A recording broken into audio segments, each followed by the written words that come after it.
ಚುಚ್ಕುಟೆ ಕಳಿಸ್ಬಿಡ್ತೀರಿ. ಆ ಥರ ಆಯ್ತಪ್ಪ ನೀವು. ಬೀಗ ಹಾಕಮ್ಮ ಕೂತ್ಕಮ್ಮ ಅಂತ. ಇದು ಬಾಡಿಗೆ ಸರ್ಕಾರ ತೆರಿಗೆ ಸಾರ್ವಜನಿಕರಿಗೆ. ನಿಮ್ಗೆ ಕೊಡ್ತಾ ಇರೋದು ಸಾರ್ವಜನಿಕರ ಹಣ.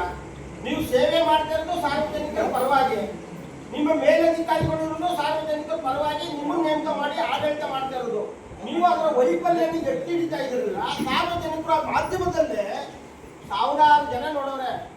ನಾನು ನೋಡ್ಬಿಟ್ಟು ಗಾಬರಿ ಆಗ್ಬಿಟ್ಟು ನಿಮ್ಮ DHO ಹೇಳಿದ್ರೆ ನೀವು ಹೇಳೇ ಇಲ್ಲ ನನಗೆ. ನಾನೇ ಅಲ್ಲಿ ಹೇಳಿ ರವಿಕುಮಾರ್ ಅವರು ಕಳಿಸಿದ್ದೆ. ನಿನ್ನೆನೂ ಮಾತಾಡಿದ್ದೆ ಅವ್ರ ಜೊತೆಯಲ್ಲಿ. ಇವ್ರಿಗೆ ಟ್ರೈನಿಂಗ್ ಕೊಡುವಾಗ ಎಲ್ಲ ಹೇಳಿರ್ತಾರೆ, ನೋಡಪ್ಪ ಇಷ್ಟು ಗಂಟೆ ಕೊಡಬೇಕು, ಈ ಥರ ನೀನು ಮೆಡಿಸನ್ ಕೊಡಬೇಕು, ಅನಾರೋಗ್ಯ ಪೀಡಿತರ ಜೊತೆಯಲ್ಲಿ ಸಾಲೆಯಿಂದ ವರ್ತಿಸ್ಬೇಕು, ಟೈಮ್ ಸೆನ್ಸು ಕಾಮನ್ ಸೆನ್ಸ್ ಇರಬೇಕು. ನಾವು ಜಗಳ ಆಡ್ಕೊಂಡು ಬಂದಿರ್ತೀವಿ, ಆಚೆ ಹೊಡೆದಾಡ್ಕೊಂಡು. ನೀವು ಅದನ್ನು ತಲೆ ಒಳಗೆ ಇಟ್ಕೋಬೇಕು. ನಮಗೆ ಗಾಯ ಆಗದೆ ಅಂತ ನೀನು ಎಲ್ಲ ಜಗಳ ಆಡ್ಕೊಂಡ್ಬಂದಿ ಅಂತಲೂ ಹೇಳಂಗಿಲ್ಲ ನೀವು ನನಗೆ. ನಿಮ್ಮ ಕೆಲಸ ಪ್ರಾಣ ರಕ್ಷಣೆ ಮಾಡುವಂಥದ್ದು, ಆರೋಗ್ಯ ರಕ್ಷಣೆ ಮಾಡುವಂಥದ್ದು ಸಾರ್ವಜನಿಕರ ಆ ವಲಯದಲ್ಲಿ ಕೆಲಸ ಮಾಡೋದು ನೀವು. ಆ ವಲಯ ತಕ್ಕಂತಲೇ ನೀವೆಲ್ಲ ನಡ್ಕೋಬೇಕು. ನೀವು ಅವ್ರು ಏನು ಮಾಡ್ದ, ಅವನು ದೊಣ್ಣೆ ತಗೊಂಬಂದಿದ್ದ, ಬಂದೂಕ ತಗೊಂಬಂದಿದ್ದ, ಪಿಸ್ತೂಲ್ ತಗೊಂಬಂದಿದ್ದಾರ, ಏನೋ ನಿಗ್ರಿ ಹೋಗ್ತೀರ ಅವ್ರ ಮೇಲೆ. ನಿನ್ನ ರೋಷ ಅವಶ್ಯ ಹೆಂಗಿತ್ತು ಅಂದ್ರೆ ಹಿಂಗೆ ಹೆಂಗಾರು ಹೊಡೆದಾಕ್ಬಿಡ್ಬೇಕು ಅನ್ನೋ ಮತ್ತೆ ತೊಂದಿಗೆ ರೋಷ ಆಗೇ ಹೊಡೆದಾಕದಲ್ಲಪ್ಪ. ಅವನಿಂದ ನಮ್ಮಂತವ್ರು ಯಾರೋ ಬಂದ್ರು, ನನ್ನ ಮಕ್ಕಳಂತವ್ರು. ಅವನಂತ ಒಬ್ಬನೇ ಆಗಿದ್ದು ಸರಾಯ್ತು. ಅವನಿಂದ ಇನ್ನೊಂದು 3 ಜನ ಬಂದ್ರು. ಜಗಳ ಆದ್ರೆ ಯಾರು ಬೇಡ, ಹೆಚ್ಚು ಕಮ್ಮಿ. ಇವ್ರಿಗೆ ಒಂದು ಹೆಚ್ಚು ಕಮ್ಮಿ ಆಯ್ತು, ಅವ್ನಿಗೆ ಒಂದು ಹೆಚ್ಚು ಕಮ್ಮಿ ಆಯ್ತು. ಆಮೇಲೆ ಯಾರು ಬರ್ತಾರೆ ಹೇಳ್ರಿ? ಪೊಲೀಸರು ಬಂದು ನಿಮ್ಗೆ ಏನು ಮಾಡಲ್ಲ. ಅವ್ನು ಹೊಡೆದಾಕ್ಬಿಟ್ರೆ ನೀವು ಎತ್ಕೊಯ್ತಾರೆ, ನೀವು ಹೊಡೆದಾಕ್ಬಿಟ್ರೆ ಅವ್ನು PM ಮಾಡ್ಬಿಟ್ಟು ಕಸಿಂತಾರೆ ಎತ್ಕೊಯ್ತಾರೆ. ಬದುಕು ಬಹಳ ಕಷ್ಟ. 40 ವರ್ಷ ರೋಡಲ್ಲಿ ಇರೋರಿಲ್ಲ, ಏನದು ಮನೆ ಒಳಗಿಲ್ಲ, ಆಫೀಸಲ್ಲಿ ಸಾಕಾಗೋದಿಲ್ಲ, ರೋಡಲ್ಲಿ ಆಡ್ಕೊಂಡು ಬಂದಿರ್ತಾವು. ಸಂತೆ ಮಳೆ ಅಡ್ಡೆ ಹಾಕಿದ್ರೆ 500 ವೆಹಿಕಲ್ ನಿಂತಿರ್ತವೆ. ಒಬ್ಬರು ಕೇಳಿಲ್ಲ, ಈ ಥರ ಪ್ರಶ್ನೆ ಮಾಡಿಲ್ಲ ನಮ್ಗಪ್ಪ. ಒಬ್ಬ ಬಂದು ನಮ್ಗೆ ತೊಂದರೆ ಆಯ್ತು ಅಂತ ಇವ್ರು ಸಂಬಳ ತಗೊಳ್ತಾರೆ, ಸೇವೆ ಮಾಡಬೇಕು. ಅಂಥದ್ರಲ್ಲಿ ಇಷ್ಟೊಂದು ಫೈಟಿಂಗ್ ಆಡಿದ್ರೆ ಅಣ್ಣ ಕೂತ್ಕೊಳ್ಳಿ.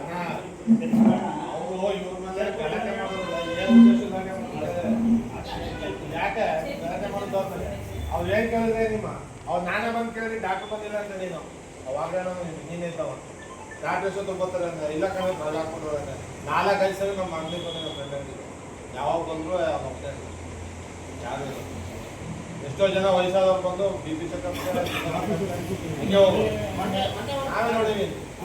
ಕಾರ್ಯಾಗಾರ ಆಯಿತು ಗೊತ್ತಾ ನಿಮಗೆ? ಸೆಂಟ್ರಲಿಂದ ನಿಮ್ಗೆಲ್ಲ VC ತಗೊಂಡ್ರು. ಸೆಂಟ್ರಲಿಂದ ಯಾಕೆ ತಗೊಂಡ್ರು? ನೀವು ತೆಗೀರಿ, ಮಾಸ್ಕ್ ತೆಗೀರಿ.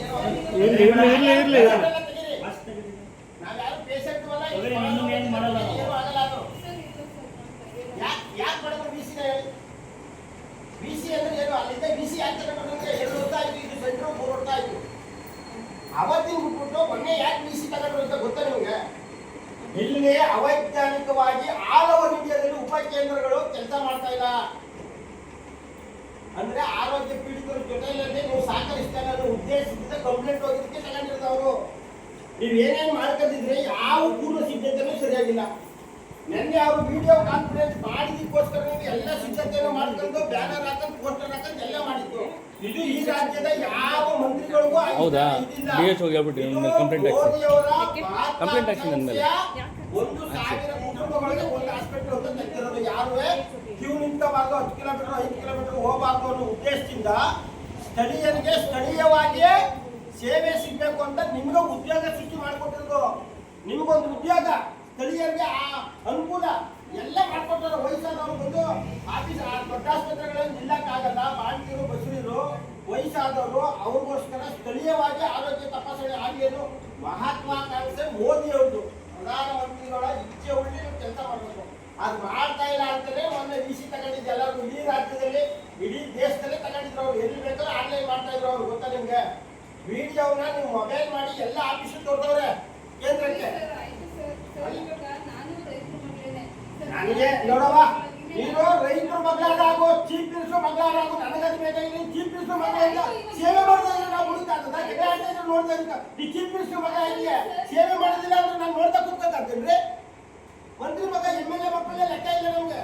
ಈ ಸರ್ವಿಸ್ ಸೆಕ್ಟರ್ ಹೇಳ್ತೇವಲ್ಲ, ನಿಮ್ಮ ಮಿನಿಸ್ಟರ್ ಮಗ ಅಂದ್ರೆ ಅಟ್ಲೀಸ್ಟ್ ಕೆಲಸ ಸಂಬಳ ತಗೋ, ನನಗೆ ಬೇಡಕ್ಕೆ ಬೇಡ, ಈ ಕೆಲಸ ಬೇಡ, ಯಾವಾಗ ಬಂದು ಮಾಡ್ತಾರೆ. ನಾನು ಹೇಳ್ತಾ ಇರೋದು ರೈತರು DHO ಬಂದಿಲ್ಲ ಸರ್. ಅವರು ಏನೋ ಫೋನಲ್ಲಿ ಹೇಳ್ತಾರೆ, ಈಗ ರೈತರ ಮಕ್ಕಳು ಕೊಲೆ ಮಾಡಿದ್ರೆ ಬಿಟ್ಬಿಡಲ್ಲ, ನಾನು ಕೊಲೆ ಮಾಡಿದ್ರೆ ಬಿಡಲ್ಲ. ಈಗ ಇನ್ನು ಮುಂದೆ ಈ ರೀತಿಯಲ್ಲಿ ಮಾಡಬಾರ್ದು. ಎಲ್ಲರೂ ಒತ್ತಾಯ ಏನಂದ್ರೆ ಇವ್ರಿಬ್ಬರನ್ನ ಸಸ್ಪೆಂಡ್ ಮಾಡಬೇಕು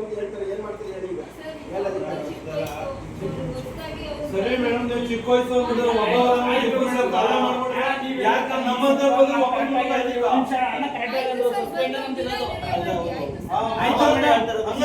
ಬಡಪಾಯಿ ಬಂದ್ರು ಅಲ್ಲ ಒಬ್ಬ ಪತ್ರಕರ್ತ ಮೇಲೆ ಇಷ್ಟೊಂದು ಅಲ್ಲ ಮಾಡಿದ್ಮೇಲೆ ಒಬ್ಬ ಬಡಪಾಯಿ ಬಂದಾಗ ನೀವ್ ಯಾವ ತರ ಟ್ರೀಟ್ ಮಾಡ್ತೀರಾ? ಪಬ್ಲಿಕ್ ಇಲ್ಲ. ಈಗ ನಮ್ಮ ಅಣ್ಣವ್ರು ಹೇಳ್ತಾರಲ್ಲ ಎಷ್ಟು ದಿವಸ ಬಂದಿದೆ, 2-3 ದಿನ ಬಂದಿದೆ, ಡಾಕ್ಟರ್ ಇಲ್ಲ ಅಂತ. ಸ್ಥಳೀಯರು ನಾವು 4 ಸಲ ಮೇಡಮ್ ನಾವು 2-3 ಸಾರಿ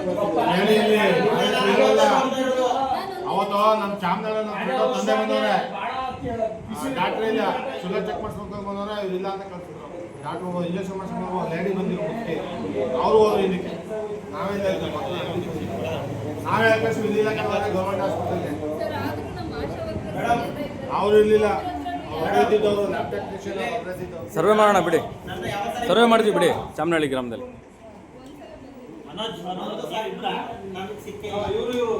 ಹಲವಾರು ಬಾರಿ ಏನ್ ಸ್ಟಡಿ ಮಾಡಿದ್ರಿ?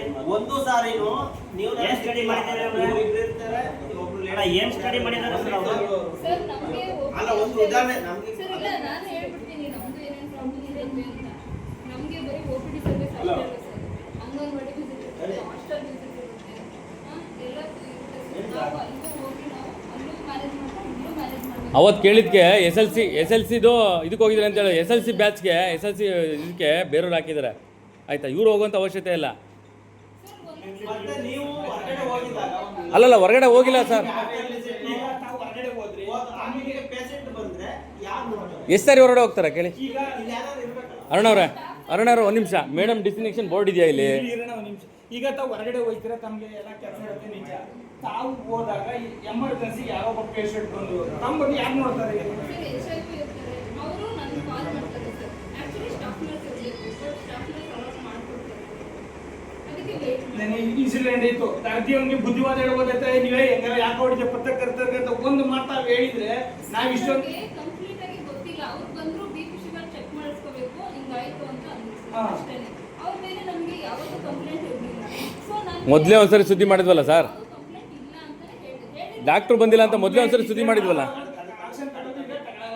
ಕಂಪ್ಲೇಂಟ್ ಇರ್ಲಿಲ್ಲ ಅನ್ಕೋಬೇಡಿ. ಯಾರು ಕಂಪ್ಲೇಂಟ್ ಇರ್ಲಿಲ್ಲ ಅನ್ಕೋಬೇಡಿ. ಕಂಪ್ಲೇಂಟ್ ಪ್ರಶ್ನೆ ಮಾಡಕ್ ಬಂದಿರಲಿಲ್ಲ ಯಾರು ಇತ್ತು. ಆ ಪಡೆದವರು ಅಯ್ಯೋ ಉತ್ಸ ಅಂತ ಹೋಯ್ತಾ ಇಲ್ಲ. ಯಾರು ಧೈರ್ಯ ಬೇಕಲ್ಲ. ಎಲ್ಲಾರು ಪೇಷಂಟ್ ಬರ್ತಾರಲ್ಲ ಅವ್ರಿಗೆ ಯಾರು ಇಂಥ ಮಾನಸಿಕ ಸ್ಥಿತಿಗತಿ ಇರುವುದಿಲ್ಲ. ಪ್ರಶ್ನೆ ಮಾಡುವಕ್ಕೂ 15 ಜನಕ್ಕೆ ಇರುತ್ತೆ, 100 ಜನಕ್ಕೆ ಯಾರು ಕೇಳಲ್ಲ. ಆಗಿದ್ದಾವೆ ಅಂತ ಹೋಯ್ತಿರ್ತಾರೆ. ನಮ್ಮಂತ ಮುಂದೆ ಮಕ್ಕಳು ಪ್ರಶ್ನೆ ಮಾಡೋದಷ್ಟೇ. ಎಲ್ಲಾರು ಮೇಡಮ್ ಸರ್ ಕತೆ ಪುರಾಣ ಎಲ್ಲ ಯಾಕೆ ಕತೆ ಓದ್ತಿದ್ರಿ? ಕತೆ ಯಾಕೆ ಸರ್ ಓದ್ತಾ ಇದ್ರಿ? ನಮಗೆ ಕತೆ ಕೇಳೋರು ಏನ್ ಮಾಡ್ಬೇಕು ಅದನ್ನ ಮಾಡಿ, ಕತೆ ಓದಬೇಡಿ. ಯಾಕೆ ಕತೆ ಎಲ್ಲ ಓದ್ತಿದ್ರಿ? ಒಳ್ಳೆ ಕತೆ ಎಲ್ಲ ಸರ್ ನೀವು ಕತೆ ಗಿಟ್ಟೆ ಬೇಡಿ. ತಪ್ಪು ಮಾಡಿದೀನಿ ಅನ್ನೋದು ಒಂಚೂರು ಯಾರೇ ನಿಮ್ಗೆ ತಡೆ ಮಾಡ್ಲಿಕ್ಕೆ ಯಾರೇ ಅನುಮತಿ ಕೊಟ್ಟವರು? ಸ್ಮೈಲ್ ಕಾಣ್ತೈತಲ್ಲ, ನಿನ್ ಮಕ್ಕಳ ಸ್ಮೈಲ್ ಗೊತ್ತಾಯ್ತಲ್ಲ, ಎಲ್ಲೂ ನಗ್ಸಾಯ್ತೀನಿ ಹೇಳ್ತಾಯ್ತೆ ನೀನು. ಒಂದ್ ನಿಮಿಷ ಪತ್ರಕರ್ತರು ನಾನು ಕೇಸ್ ಮಾಡೇ ಮಾಡ್ತೀನಿ ರೀ. ಯಾರೇ ಸಮಜಾಯಿಸಿ ಕೊಟ್ಟರು ನಾನು ಕೇಸ್ ಮಾಡೇ ಮಾಡ್ತೀನಿ. ಇಲ್ಲ ಆಗುವಂಥ ಹಗರಣಗಳೇನಿದೆ ನಾನು ತೆಗಿತೀನಿ. I know that.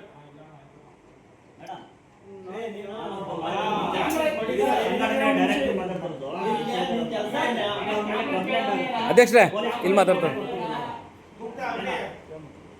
ಸರಿಯಣ್ಣ. ಈಗ ನಿನ್ನೆ ನಿಮ್ದು ID ಕಾರ್ಡ್ ಇದ್ರು ಕೊಡಿ ಅಂತ ಕೇಳಿದ್ರು. ಇವತ್ತು ಇವ್ರದ್ದು ID ಕಾರ್ಡ್ ಇದೆಯಾ ಕೇಳಿ?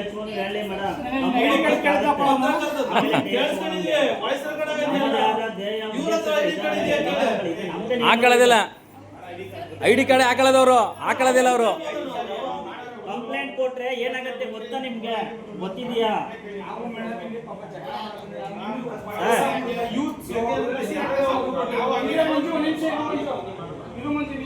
ಅವನು ಯೂತ್ ಬರ ಮುಂದಕ್ಕೆ ಬರ ದೊಡ್ಡ ಗಂಡಸಲ್ಲ ಮುಂದಕ್ಕೆ ನೀನು ಬರ ದೊಡ್ಡ ಗಂಡಸಲ್ಲ ನೀವಿಬ್ರು ಬನ್ನಿ. ಯೂತ್ಸ್ ಅವ್ರೆ ಮೇಡಮ್, ನಾವು ಅವ್ರ ಮೇಲೆ ನೀವು 1 ಸೆಕೆಂಡ್ಗೆ ಫೋನ್ ಮಾಡಿದ್ರೆ ವಿತಿನ್ ಸೆಕೆಂಡ್ ಎಫರ್ ಮಾಡಿಸ್ತೀನಿ. ಈಗಲೇ ಕೂತಿದ್ದಾಗಲೇ ಎಫರ್ ಮಾಡ್ತೀವಿ. ಆದ್ರೆ ಅವನಿಗೊಂದು ಜೀವನ ಐತೆ, ಇವನಿಗೊಂದು ಜೀವನ ಐತೆ. ಮದುವೆ ಆಗಿತ್ತು, ಆಗಿರೋದ್ರೆ ಫ್ಯಾಮಿಲಿ ಅಪ್ಪ ಅಮ್ಮ ಇರ್ತಾರೆ, ತಾಯಿ ಎಲ್ಲರೂ ಅವ್ರು ನೋವು ಇರುತ್ತೆ. ನಾವು ಅನುಭವಿಸ್ಕೊಂಡು ಈ ಮಟ್ಟದಲ್ಲಿ ಬಂದಿರೋದು. ಗೌರ್ಮೆಂಟ್ ಸಿಗುತ್ತೆ ಅಷ್ಟೊತ್ತಿಗೆ 4 ಕೊಂಬಂದ್ಬಿಡ್ತಿದೆ. ಗೌರ್ಮೆಂಟ್ ಕೆಲಸ ಆಕ ಉಬ್ಬಿದ್ರೆ ಗೌರ್ಮೆಂಟ್ ಕೆಲಸದಲ್ಲಿ ಟಿಕೆಟ್ ತಗೊಳ್ಳೋದು ಪುಸ್ತಕ ಸಿಗಲ್ಲ ಅವನಿಗೆ. ನಮಗೂ ಬೇಜಾರಾಗುತ್ತೆ. ಅವ್ನ ಮಗ ನೋಡಿದ್ರೆ ಈಗ ಇನ್ನೊಂದ್ಸಲ ಪರ್ಸೆಂಟ್ ಎಲ್ಲ ಬಂದವನೆ ಹುಲಿ ಏನ್ರಿ ವಿಡಿಯೋದಲ್ಲಿ ಆ ಥರ ಆಡಿದ್ರಲ್ಲ ನೋಡಪ್ಪ ಇದೆ ಕತ್ತೆತೋ ತಲೆ ಯಾಕೆ ಬಿಡಿಸಿದ್ರೆ ತಲೆನ ತಪ್ಪು ಮಾಡಿದ್ರೆ ತಲೆ ಬಗ್ಗಿಸ್ತಾ ಇರೋದು ನೀನು ಇದೇ ಫಸ್ಟ್ ಸ್ಟ್ಯಾಂಡ್ ಲಾಸ್ಟ್ ಇನ್ನೊಂದು ಪತ್ರಕರ್ತರು ಅಂತಲ್ಲ ಯಾವುದೇ ಒಬ್ಬ ಅಧಿಕಾರಿ ಆಗ್ಲಿ ನರ್ಸ್ ಆಗ್ಲಿ ಟೀಚರ್ ಆಗ್ಲಿ ಒಬ್ಬರತನೂ ಸಾರ್ವಜನಿಕರ ಪ್ರೀತಿಶೋಧ ಮಾತಾಡ್ಬೇಕು ಇಲ್ಲ ಅಂದ್ರೆ ನಾವೇನು ಬರಲ್ಲ ರೈಸನ್ ಅವ್ರು ಏನ್ ಮಾಡ್ಬೇಕು ಮಾಡ್ಬಿಡ್ತಾರೆ ಇಲ್ಲಪ್ಪ ನಾವು ಕಂಪ್ಲೇಂಟ್ ಮಾಡಿದ್ರೆ ಏನು ಅವ್ರಿಗೆ ಬೇಜಾರು. ಐತೆ ಅವ್ರ ಫ್ಯಾಮಿಲಿ ಐತೆ ಅಂತ ನಾವು ಸುಮ್ಮನೆ ಇದೀವಿ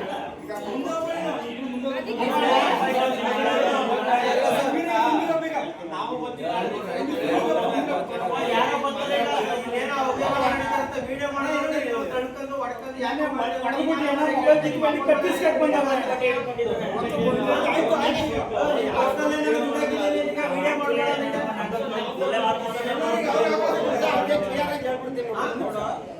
ಎಲ್ಲಾರು ಕೇಳಿಸ್ಕೊಳ್ಳಿ, ಇವತ್ತು ನ್ಯಾಯಾಲಯದಲ್ಲೂ ಕೂಡ ವಿಡಿಯೋ ಮಾಡ್ಬೋದು, ಅರ್ಥ ಆಯ್ತಾ? ಹೈಕೋರ್ಟ್ ಸುಪ್ರೀಂ ಕೋರ್ಟ್ ಅಲ್ಲೂ ಕೂಡ ವಿಡಿಯೋ ಮಾಡಿ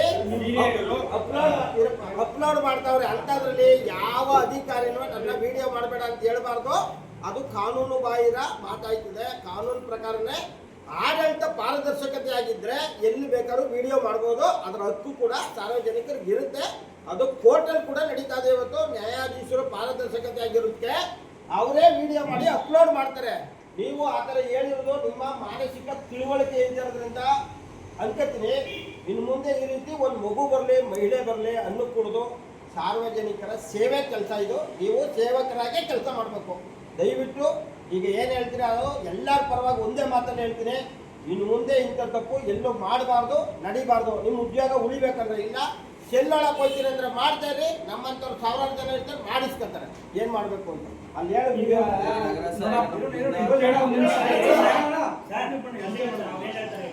ಅಷ್ಟೇ ಬಿಡೋಣ.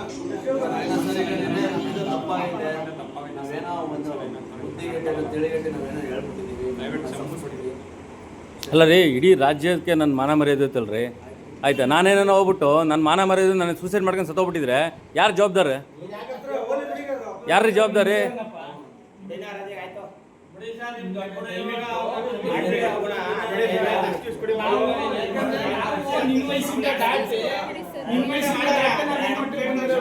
ಅವರು ನಿಮ್ಮ ಅಧಿಕಾರಿ ಇರ್ತಾರೆ, ನಿನ್ನಿಂದ ಅವ್ರಿಗೂ ಮರ್ಯಾದೆ ಹೋಗುತ್ತೆ. ಹೆಣ್ಮಕ್ಳು ಕಣ ಅವರು, ಅವ್ರ ಹೆಣ್ಮಕ್ಳಿಗೆ ನಿಮ್ಮ ಮರ್ಯಾದೆ ಕೇಳಿ ಇಷ್ಟೆಲ್ಲ ಹೆಂಗಸ್ತಿದ್ದಾರೆ. ಅವ್ರಲ್ಲಿ ಅಕ್ಕ ತಂಗಿರ ಅಕ್ಕ ತಂಗಿ ಇರ್ತಾರೆ ಎಲ್ಲರೂ. ನೀನು ಅವ್ರ ಜೊತೆ ಮಿಸ್ಯೂಸ್ ಮಾಡ್ಬಿಡ್ತೀಯ ಅಂತ ಯಾರು ಗೊತ್ತು? ಎಲ್ಲ ಮಾಡಬೇಡ್ದು. ನಾವೇನೋ ಸ್ವಲ್ಪ ಹುಡುಗ ನಿಮ್ ಕೆಲ್ಸಕ್ಕೆ ತೊಂದರೆ ಆಗ್ಬಾರ್ದು ಅಂತ ಬಂದು ಕಂಪ್ಲೇಂಟ್ ಏನೋ ಇಲ್ಲ ಅಂದ್ರೆ ಕಂಪ್ಲೇಂಟ್ ಮಾಡಿದ್ರೆ ಮಾಡೋದೇನೆ. ನಾವು ನಾಗರಾಜ್ಗೆ ಬೇಡ, ನಾಗರಾಜ್ ಅಣ್ಣೆಲ್ಲ ಬರ್ತಾರೆ, ಕಂಪ್ಲೇಂಟ್ ಎಲ್ಲ ಮಾಡೋದು ಬೇಡ ಸಮಾಜದಿಂದ ಅಂತ ಹೇಳ್ತೀವಿ. ಆಯ್ತಾ? ಇವೆಲ್ಲ ಗುಂಡಿ ನೀವೇನು ಗುಂಡಿ ಬಿಚ್ಚೋದು ಇವೆಲ್ಲ ಏನಿವೆಲ್ಲ ಅಧಿಕಾರಿ ಹಾಸ್ಪಿಟ್ಲ್ ಹೋಗಿ ಡಿಗ್ನಿಟಿ ಆಗಿರ್ಬೇಕು. ಮೇಡಮ್, ಈಗ ನೀವು ಸೀನಿಯರ್ಗಳು ಏನಿದ್ದೀರಿ, ಜೂನಿಯರ್ಗಳಿಗೆಲ್ಲ ಸ್ವಲ್ಪ ತಿಳುವಳಿಕೆ ಸಾರ್ವಜನಿಕರು ಹೇಳಿ ನೀವು. ಅದೇ ಇವರೇ ರೀ ಸೀನಿಯರ್ಸು, ಇವ್ರು ಆಶಾ ಕಾರ್ಯಕರ್ತರು. ಪಾಪ ಅವ್ರು ಮಾಡೋ ಕೆಲಸ ಇವ್ರು ಮಾಡಲ್ಲ. ಈಗ ಮೇಡಮ್ ಆಯ್ತು, ನಾವು ಅವ್ನಿಗೇನು ಹೊಡೆಯಕ್ಕೆ ಬರಲ್ಲ, ಜಗಳ ಬರಲ್ಲ ನಾವು ಹೇಳಿದ್ದೀವಿ. ಇನ್ಮೇಲೆ ದಯವಿಟ್ಟು ಅವ್ರಿಗೆ ರಿಕ್ವೆಸ್ಟ್ ಮಾಡಿ ಕೆಲಸ ಕೈಗೊಂಡು ಮಾಡಕ್ಕೆ ಹೇಳಿ ಮೇಡಮ್. ಆಯ್ತಾ? ನಾನು DH ಹತ್ರ ಮಾತಾಡ್ತೀನಿ. ಆಯ್ತು ಸರ್ ತಪ್ಪಾಯ್ತು ಅಂತ ಹೇಳ್ಬಿಟ್ಟು ನಿಮ್ಮ ಕೆಲಸ ನಾವೇನು ಧಕ್ಕೆ ತರಿಸಲ್ಲ. ನಾನು ಈಗಲೇ ಫೋನ್ ಮಾಡಿ ಹೇಳ್ತೀವಿ ಸರ್, ಅವೇನು ಕೆಲಸಕ್ಕೆ ಏನು ತಗ್ಸ್ಬಿಡಿ, ಪಾಪ ತೊಂದರೆ ಆಗುತ್ತೆ ಜೀವನಕ್ಕೆ, ನಾನೇ ಫೋನ್ ಮಾಡಿ ಹೇಳ್ತೀವಿ. ಅದರೆಲ್ಲ ಮಾಡಬೇಡಿ. ಇನ್ನೊಂದ್ಸಲ ಕಂಪ್ಲೇಂಟ್ ಆಯಿತು ಅಂದ್ರೆ ನಾವು ಯಾರೂ ಬರಲ್ಲ, ಡೈರೆಕ್ಟ್ ಪೊಲೀಸರ ಬಂದ್ರೆ ನಿಮ್ಗೆ. ಎರಡನೇ ಬಾರಿ ಸರ್ ಇದು, ಮೊದಲನೇ ಬಾರಿ ಅವ್ರಿಗೆ ಸುದ್ದಿ ಮಾಡಿ ಎರಡನೇ ಬಾರಿ ಇದೇ ಥರ ಆಗಿರೋದು ಇದು. ಇನ್ನು ಹುಡುಗರು ಪಾಪ ಈಗ ಹೆಂಗೆ ನೀವು ಮಾಡ್ರು ಅವ್ರು ದೊಡ್ಡವರು ಶಶಿಕಾಂತ್ ಅಂತ ಹೇಳಿ ಕಾರ್ಯಕರ್ತ ಪತ್ರಕರ್ತರ ಸಂಘದ ಪ್ರೆಸಿಡೆಂಟ್, ನಾನು ಡಿಸ್ಟ್ರಿಕ್ಟ್ ಪ್ರೆಸಿಡೆಂಟ್. ಜಿಲ್ಲಾಧ್ಯಕ್ಷರು ಬನ್ನೂರು ಬುದ್ಧಿ ಹೇಳ್ಬೇಕಂಡ್ರವ ನೀವು. ತಾಯಿ ತರ ಇದ್ದಾರೆ, ನಿಮ್ಮ ಮಗ ಇದ್ದಾನೆ, ಬುದ್ಧಿ ಹೇಳ್ಬೇಕು. ಒಂದ್ಸಾರಿ ಅಷ್ಟೇ ಹೇಳಲ್ಲ ಅಂದ್ರೆ ಕಾಯಿಸ್ತೀವಿ. ನೀವು ಅಂದ್ರೆ ಒಂದು ನಿಮಿಷಕ್ಕೆ DH ಮನೆ ಫೋನ್ ಮಾಡಿದ್ದು FIR ಮಾಡಿಸ್ತೀನಿ. ಸಾರ್ವಜನಿಕವಾದ ನಿಮ್ಮ ವೈಯಕ್ತಿಕ ಹಣ ತಗೋಬೇಡಿ, ಯಾವುದೇ